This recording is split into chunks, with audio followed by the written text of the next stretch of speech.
Recently, we talked about human-looking ETs. And we talked about how these ETs, extraterrestrials, have been modifying our species, the human species, right? The human species. So today, I'm going to cover 5 basic ways to modify a species. And what I'm talking about is really standard protocols. Now, when I say standard protocols, we have to go here and say, star being. Okay? So the protocol is more advanced than the human protocol. But these are 5 basic ways that you can modify a species. And when we talk about modification, of course, we're talking about genetic modification, or how to upgrade a species. And most of the time, this is done without the species knowledge, unless someone like me talks about it. And there have been people who have talked about some of these things. I'm going to talk about 5 basic ways. Now, if you are involved in this, or you have a certain intuition, or you have a certain proclivity, you will understand the situation. It might help you to understand your situation. I don't know your personal situation. Every situation is different, but I know that this has been going on. And it's good for us to know how it works. So the first one is exchange the embryo. The ETs have a way where they can take a pregnant woman, and there's an embryo in here, and they can remove the embryo, and they can put in a different embryo, and that different embryo is an ET or modified embryo. So they will take out this embryo and put an embryo without an incision in the body. And they will do it at a certain stage. So what you get is a modified embryo. You may sometimes find you get what people call a hybrid. The child is different, but the embryo, the woman, the pregnant woman still had a child. She had a childbirth, whether it's through a cesarean section or whether it's through a regular birth canal. So this is one way to modify, is to exchange the embryo. I'm going to add, just in case people are wondering, all of these things I'm going to talk about are in agreement. Now, it can be incarnation, it can be cosmic. There's different types of agreement, but there has to be an agreement at some level. So the woman, for example, may have an agreement before birth that she's going to come down and her first child she's gonna change the embryo. Okay, or they will negotiate this during the time here. We want to give you a new embryo, and the woman, the spirit, right? Again, the spirit will agree or disagree to the terms. So this is one way. Now, one way, the child now is modified, right? One way to modify it. Second type, and this type, sometimes there's a miscarriage, and that it could be related. And sometimes there is the woman has a dream and says, my child was taken from me last night, and it may have indeed been taken, but then the doctor says your child is fine. They go to the doctor and they say your child is fine, perfectly healthy. Well, it might be a different embryo. I don't want people to worry about this. This is a very advanced medicine. It's all in agreement with the woman. It's all in agreement with the contracts, and there's no harm because everything is healthy. The woman's healthy. But it's a very advanced medical procedure. The second one is, again, all this stuff is very advanced. The star beings, the stellans, the ETs, they are thousands of years, tens of thousands of years ahead of us in medicine and genetics. So this is how they can upgrade a species. Because, for example, I think some of us have seen this. Here is what I'll call dad and mom. These are your parents, right? Or your parents' parents, your grandparents. And then this is the son. So there's a clear distinction here between the son and the mom and dad. Or the mom and dad are not very pretty, and the woman, the child, goes on to be a supermodel, right? Something has transpired, right? But this is how, if you look at, the proto-human was this small, right? They were 3 or 4 feet tall, and then humans have gotten taller. It's genetic modification. Genetic modification, or edits, if you want a more proper scientific term. Genetic modification is, again, we have the pregnant woman, and since the woman carries the baby, I'm sorry. So there's an embryo in here, and genetic modification that they can come in here and edit DNA.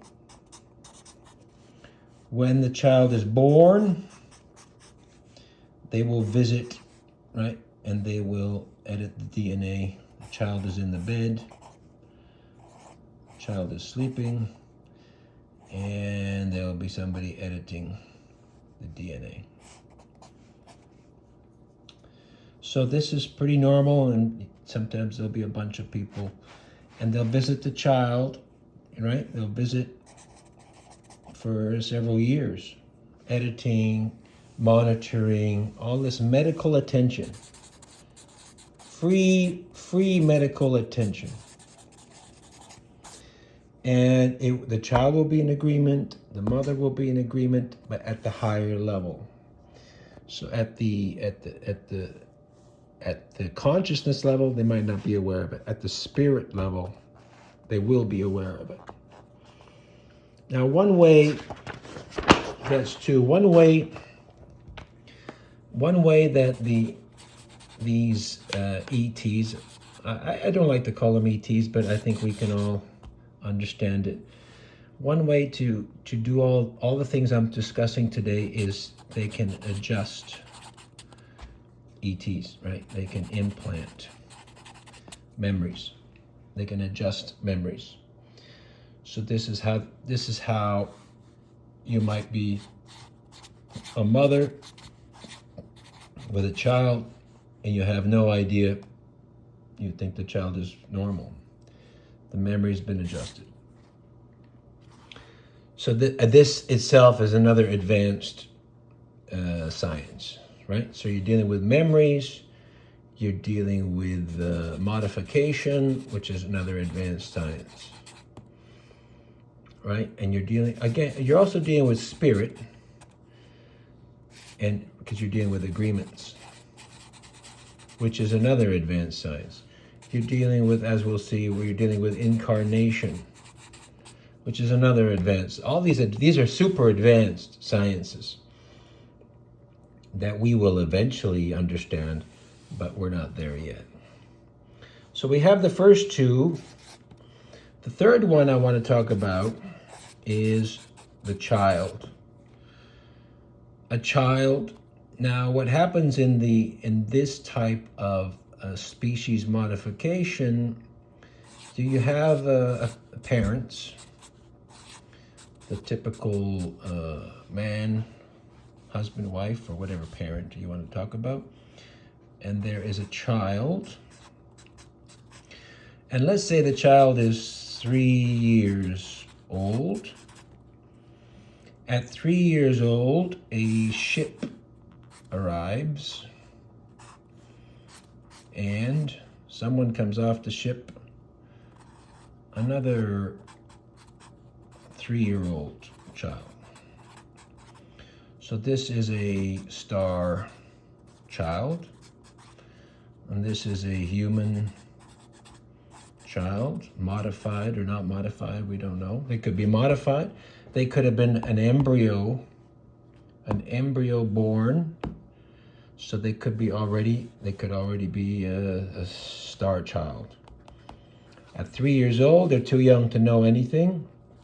Ship comes down, and the star child will replace the human child, and the human child will go up the ship. You can call it adoption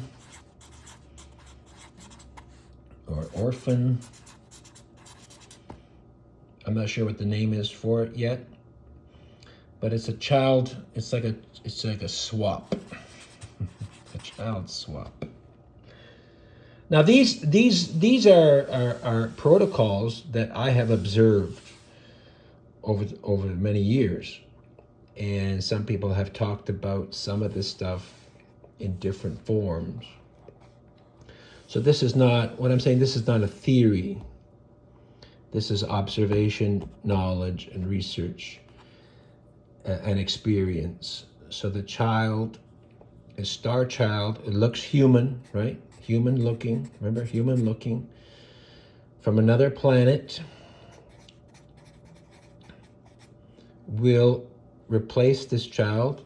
The parents will have their memories changed, and this child will grow up with their two parents, right? And the child will have a mission. This child has a mission. Whatever it is, start a company, be an activist, write novels. We don't know what it is. So you have a child. Child is from another planet. Looks human, lives with the humans. You can start to see now how you can have a varied mix of modification. And if you compared two children, right? Let's say one was embryo and one was, a child swap. They both contain similar elements and characteristics, and they might understand each other. By the same token, they're different. They've been modified in a different way. So that's the physical, 1, 2, 3. The fourth one gets a little more complicated. I like to talk about this stuff. I don't know if everyone likes to talk about this stuff, but it deals with incarnation. So this is a human, and this is the soul. Right? Human soul. And this is I'll color it so it's different. This is an ET soul. So it could be, in some cases, right, a human soul will incarnate into a human body. In other cases, an ET soul may incarnate into a human body, right? So this is called, the method is called through incarnation. Now, the ET doesn't have to look human, right? The ET could be a mantid, which is a tall insect. Could be a cosmic being, which could have any kind of characteristic. Could be a reptoid.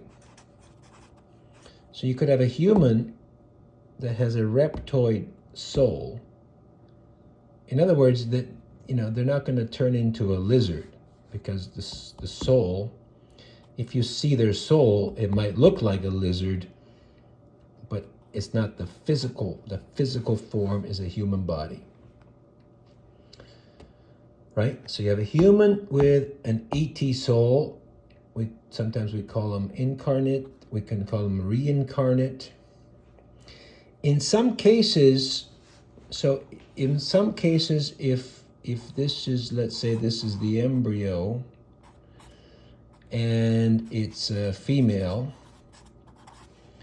and then you got the ET soul comes in and it's male, it could change the gender depending on the stage to a male, right? It could, that the ET soul, because of its advanced characteristics, could change the gender of the embryo depending on the stage. It could also lead to confusion. You could have gender confusion depending on the stage, depending on when it enters. So you could, right? If a male comes in to a female body, then it could have gender issues. If a male comes in to female but it converts to male, then you have a different situation. So you can see how this can get very complicated. I'm keeping it as simple as possible, but it can be very complicated because this alone could cause. So this alone could explain things. Incarnate. Again, this is all based on the law. The incarnate is a law. So you can't have an advanced being living with primitives. So if this soul is 20,000 years old and it's very advanced, and the human race is, several thousand years old, this cannot be allowed. You cannot have, the ET cannot come to the earth. So one way to circumvent the law is to say, well, you take a human body, and then you can live out your life, live your mission, do what you have to do. But now you are limited. The human body is very limited, so the advanced soul is very limited. And a lot of these times, the incarnates will be attacked by the different black ops and the cabal groups, and they will have many problems, health problems, right? They'll have identification problems. So they're likely incarnates. And finally, 5. You can see how each of these is pretty complicated. And you're never going to find this in a science book. Number 5 is the immigrant. The immigrant. In some cases, the refugee. So the immigrant is, there's a ship. These are my little ships. And these people come off the ship. All these people come off the ship, and then they decide to stay here, and they say, well, we're going to make little children. I got children. So they came from a human-looking planet. In some cases, we'll do some memory swaps. These kids will grow up, and then, right, they will get together with a human, and then they will have a child which will be mixed, because these are basically, let's say, ETs, human-looking ETs, come here, change the memory, live among us, procreate, mixed child. So now you have a mixed child with special characteristics, but they haven't been modified. They're not embryo, etc. All the different ways. So that's another way that we can have this modification of the species, is through this immigration. And we're familiar with immigration because there's immigrants that come to your country, and then they procreate with their own culture, but they also interprocreate with the local culture, right? Someone from Japan will come to America, and they will marry an American, and they'll have a mixed child, right? So we understand the concept. The only thing I'm changing is that they come from a different planet. So they come from a different planet. They look human. They have children, and those children then intermingle and have mixed children. And everybody looks human, or close enough so that we can't tell the difference. In some cases, that there's a strife or conflict on another planet, and they will come down here as refugees, and they will stay here for a certain period of time in a certain village, and then the village will disappear. These guys will go back on the ship, and they will go back to their planet when the strife is over. They could stay here for years, decades, months. You'll have a village appear and a village disappear. Sometimes they're very obscure. In Africa, they discover a village and they go back a year later, there's no village. So sometimes you see this. I think at the higher level, in terms of the people who run the planet, they're aware of some of this stuff, because this could be an influx of thousands of people, and they want to know that we got a bunch of interstellar refugees, right, in Nigeria or in Mongolia and Afghanistan, and then we got to know that, right? They got to tell somebody. So I think there's some knowledge of this stuff, and there's knowledge of this stuff. And these are the five basic ways that we can experience modification. And the good thing is all of this is for free. All of this medical attention is free of charge. Now, maybe you don't understand or don't remember, and maybe you're trying to remember, but you can't because your memories have been adjusted. Right? Standard protocol. But it's good to be aware. It's good to be aware that these things are happening. That the evolution, the so-called evolution, is more aptly described as a kind of a human modification. Because this will happen periodically. This is not happening every week. They'll come here for a few decades and they'll modify, and then they'll go away, and then 100 years later they'll come back and modify. They'll go away, they'll monitor, 150 years later they'll come back and modify, right?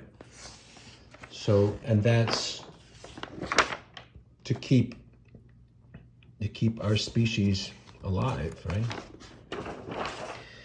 Genetic modification of the species, and it's to improve a civilization.